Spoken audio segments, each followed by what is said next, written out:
Dans quelques minutes, cette patiente souffrant d'arthrose va subir une opération du pouce et la pose d'une prothèse, de la microchirurgie sous anesthésie locale, conduite par les chirurgiens Yvon Mouy et Prune Aligan-Perrin. Cette jeune chirurgienne opère depuis 2 ans sur l'hôpital du Mans. Sa spécialité, la chirurgie de la main.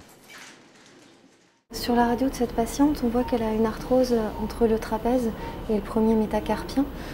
C'est une arthrose qui est douloureuse, qui l'empêche de réaliser les mouvements de la vie quotidienne. Le but, ça va être d'enlever cette articulation qui n'a plus de cartilage pour la remplacer par une prothèse.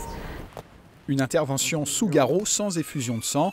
Ouvrir, retirer les fragments osseux malades et introduire les différents éléments de la prothèse. Cette intervention va permettre d'assembler 3 éléments artificiels qui vont permettre au patient de retrouver une mobilité complète du pouce. On voit ici l'ensemble de l'articulation qui est abîmée, qui a été retirée. Donc voilà, ça c'est la prothèse, la partie qui s'insère dans le métacarpien, la partie qui s'insère dans le trapèze et le cône, ce qu'on appelle, qui adapte les 2 implants l'un à l'autre.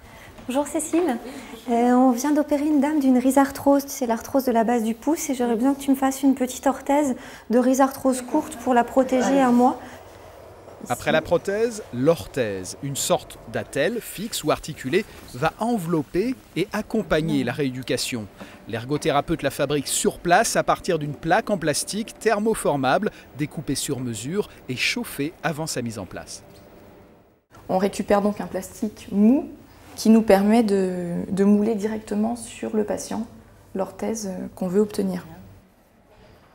Cette orthèse permettra à cette patiente de protéger la partie opérée durant les premières semaines de rééducation.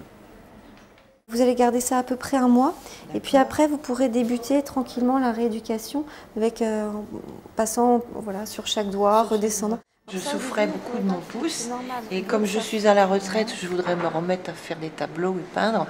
Je ne pouvais pas peindre parce que ça me gênait terriblement. Je ne pouvais pas tenir mon pinceau correctement. Au Mans, le secteur de la chirurgie de la main est souvent associé à la clinique du Pré. Mais depuis plusieurs années, la collaboration publique-privée dans ce domaine est bien établie.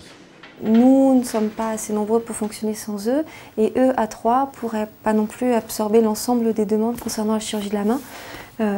Les relations entre chirurgiens se passent bien, qu'ils soient privés ou publics. Donc je pense que c'est un enrichissement de pouvoir avoir la liberté de choisir l'endroit où on va se faire soigner. Plus que l'évolution des outils, c'est la formation toujours plus poussée des médecins qui assure le succès des opérations. En 2012, l'hôpital du Mans a assuré plus de 900 interventions en chirurgie de la main.